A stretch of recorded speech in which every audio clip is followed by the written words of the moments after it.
Price the lord. ದೇವರಿಗೆ ಸ್ತೋತ್ರವಾಗಿರಲಿ. ಈ ದಿನದ ದೇವರ ವಾಗ್ದಾನವು ಪೂರ್ವಕಾಲದ ಇತಿಹಾಸ 20ನೆಯ ಅಧ್ಯಾಯ 15ನೆಯ ವಚನದಲ್ಲಿ, ಕಳವಳಗೊಳ್ಳಬೇಡಿರಿ, ಹೆದರಬೇಡಿರಿ, ಯುದ್ಧವು ನಿಮ್ಮದಲ್ಲ, ದೇವರದ್ದೇ. ಆಮೆನ್. ಪ್ರಿಯ ದೇವಜನರೇ, ಯೆಹೋವನು ಇವತ್ತು ಹೇಳುವ ಮಾತನ್ನು ಕೇಳಿರಿ.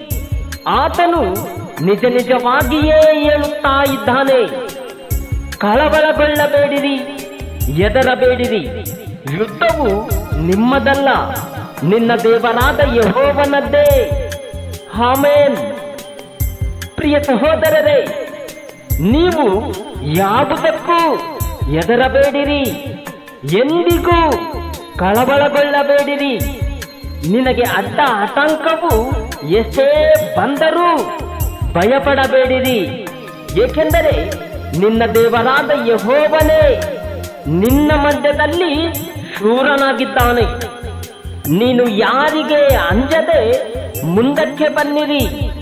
ನಿನಗಾಗಿ, ನಿನ್ನ ಕುಟುಂಬಕ್ಕಾಗಿ ಪ್ರತಿ ದಿನವೂ ಯುದ್ಧ ಮಾಡುವವನು ಯೆಹೋವನೇ. ಆತನಲ್ಲೇ ನೀನು ಭರವಸೆ ಇಟ್ಟಿದ್ದರಿಂದ ನಿನ್ನ ಶತ್ರುಗಳೇ ನೀನು ಹುಡುಕಿದರೂ ನಿನ್ನ ಕಣ್ಣಿಗೆ ಕಾಣರು. ನಿನ್ನನ್ನು ನಿಂದಿಸಿ ಅವಮಾನಪಡಿಸಿದವರು ಮಾಯವಾಗುವರು. ಪ್ರಿಯ ಸಹೋದರರೇ, ಯೆಹೋವನೇ ನಿನಗೆ ಬೆಳಕು, ರಕ್ಷಕನೂ ಆಗಿದ್ದಾನೆ. ನೀನು ಯಾರಿಗೆ ಭಯಪಡಬೇಡ. ಯೆಹೋವನೇ ನಿನ್ನ ಪ್ರಾಣದ ಆಧಾರವು. ನೀನಂತೂ ಹೆದರಬೇಡ.